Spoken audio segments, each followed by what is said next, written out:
Olá, meus irmãos e também meus amigos do canal Retorno da Glória. Que a paz do Senhor Jesus Cristo seja derramada sobre cada um de vocês e também seja derramada sobre os seus familiares. E, desde já, eu peço desculpas por ter ficado alguns dias ausente aqui do canal, mas, pela graça do Senhor Jesus Cristo, nós prosseguiremos diariamente com as nossas meditações. E o meu desejo e também a minha oração é que esse canal aqui seja sempre uma bênção na vida de cada um daqueles que assistem esses vídeos. Amém? E amigos, hoje eu vou contar uma pequena experiência que eu tive lá no ano de 2007 e mais ou menos um ano depois de ter retornado aos caminhos de Deus, porque eu fiquei um período da minha vida longe dos caminhos do Senhor. E essa experiência que poderia ter sido uma grande tragédia para a minha vida espiritual, pela misericórdia de Deus, ele acabou transformando isso em uma bênção. E hoje eu entendo um pouco mais da importância que nós devemos dar para a terceira pessoa do trio divino, como diz o Espírito de Profecia, que é a pessoa do Espírito Santo. E minha experiência, ela é mais ou menos assim.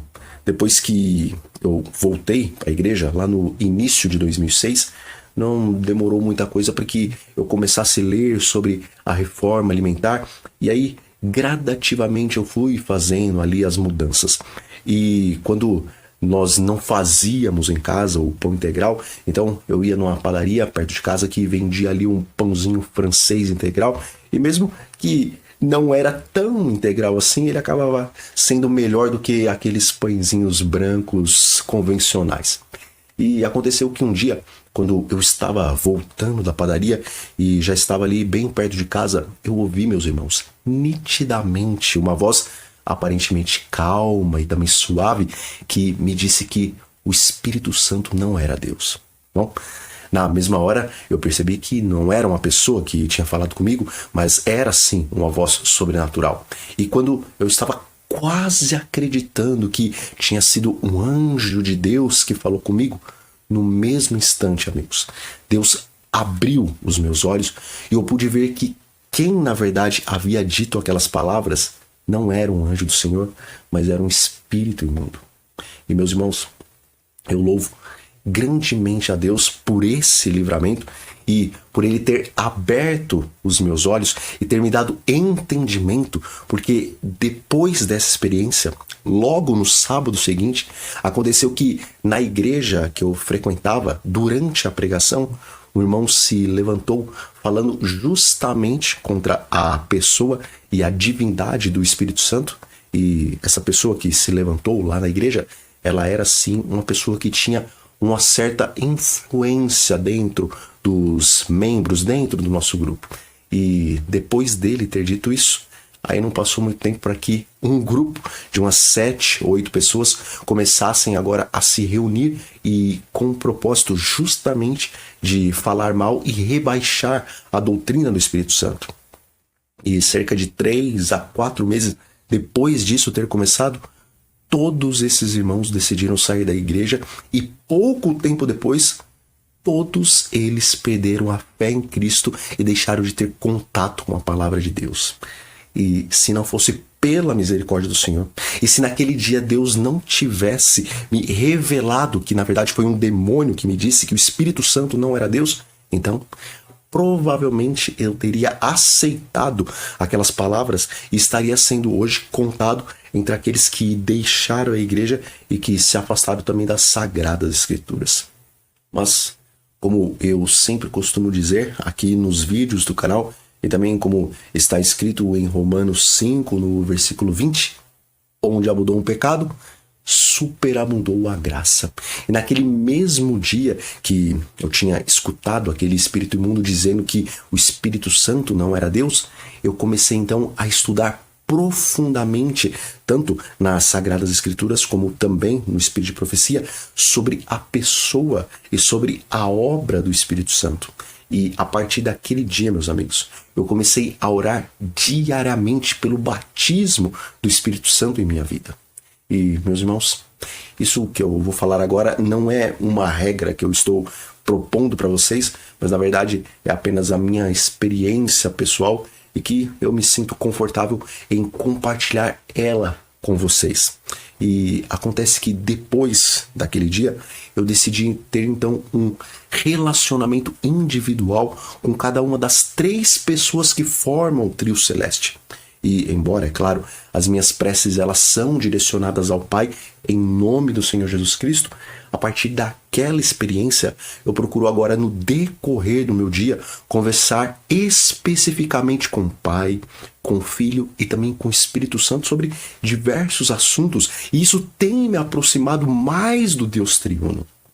E caso alguém tenha alguma dúvida se podemos entreter conversas individuais com cada uma das pessoas da divindade, lembre-se que em Ezequiel, lá no capítulo 8, o profeta ele estava conversando diretamente com o próprio Espírito Santo.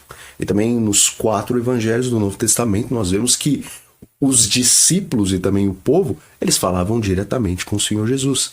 E a maior verdade de todas é que, em nome de Jesus, todos nós passamos a ter livre acesso ao Pai. E, meus irmãos, isso que eu contei foi, então, uma experiência que aconteceu comigo. Mas lá no Espírito de Profecia, nós encontramos a afirmação que diz que agentes satânicos sob forma humana tomarão parte neste último grande conflito para opor-se à edificação do reino de Deus. Isso está lá em Review and Herald de 5 de agosto de 1909. Portanto, não percam tempo, mas estudem profundamente cada uma das doutrinas que nós cremos e defendemos, tanto com base na Bíblia e também com base nas explanações bíblicas que se encontram no Espírito de Profecia. E também, meus irmãos, procurem ser cristãos equilibrados, sem ficar procurando notícias fantásticas e novidades escatológicas, porque, embora mais luz vá sendo, sim, compreendida com o desenrolar dos acontecimentos proféticos, e embora notícias chocantes e também importantes, elas vão aparecer, mas se nós formos prisioneiros dessas novidades, dessas notícias, e se nós passarmos a ser escravos do conteúdo que é chocante e também espetacular, então, meus amigos, nós passaremos a ser presas fáceis para que Satanás consiga nos desviar ou para o caminho da direita ou para o caminho da esquerda. E no final das contas, nós vamos perder o foco de Cristo e também da santificação, sem a qual ninguém verá o Senhor, conforme está escrito em Hebreus 12, no versículo 14. E também lembrem-se, meus irmãos, que lá em 1 Timóteo, no capítulo 4, versículo 1, está escrito: ora, o Espírito afirma expressamente que nos últimos tempos alguns apostatarão da fé por obedecerem a espíritos enganadores e a ensinos de demônios.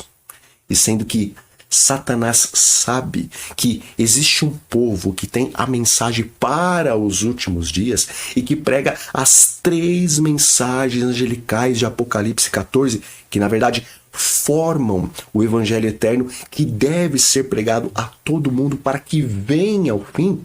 Então, com certeza mais do que absoluta, o inimigo das nossas almas está buscando freneticamente fazer com que o máximo possível de remanescentes passem a ter uma visão deturpada da mensagem para esses nossos últimos dias. Então, o apelo que eu deixo nesse vídeo é que cada um de vocês, e eu também já faço, e eu vou continuar fazendo isso, que venha a pedir a Deus diariamente e também com toda sinceridade que Ele te conduza no reto caminho e te mostre toda a verdade. E também insistam em oração com Deus, pedindo que, se por acaso você tem desviado da verdade, mas não compreende isso e nem em qual ponto você desviou, então que Ele faça você entender qual ou quais são os pontos doutrinários que você está errando. E, meus irmãos, como laodiceanos, nós somos vaidosos, orgulhosos e presunçosos, conforme nós lemos lá na carta à igreja em Laodiceia, em Apocalipse capítulo 13. E por isso, nós todos temos dificuldade em assumir os nossos erros doutrinários e aceitar que estávamos em algum ponto equivocados. Então, eu aconselho que os irmãos façam como eu tenho feito. E vamos pedir que Deus nos dê santa humildade para que, se em algum ponto nós temos errado, que em vez de fazermos semelhante aos fariseus que não conseguiam admitir os seus equívocos, os seus erros, que façamos como Enoque, que constantemente pedia que Deus lhe revelasse a sua vontade, para que então ele pudesse humildemente realizá-la. Isso está registrado lá no livro Patriarcas e Profetas. Também eu faço esse apelo, meus irmãos, porque se continuarmos orgulhosos como os fariseus, então também vamos prosseguir nos nossos erros pessoais e doutrinários, assim como eles, e no final de tudo, teremos que ser destruídos, assim como todos aqueles fariseus que não se arrependeram de terem permanecido em sua arrogância e presunção, em vez de buscarem o espírito de humildade para serem corrigidos e ensinados no caminho da verdade. Bom, nós vamos ficando por aqui. E que o Espírito Santo de Deus nos guie em toda a verdade e não nos deixe desviar nem para a direita e nem para a esquerda. Amém? E um grande abraço a todos vocês. Até a próxima, meus irmãos.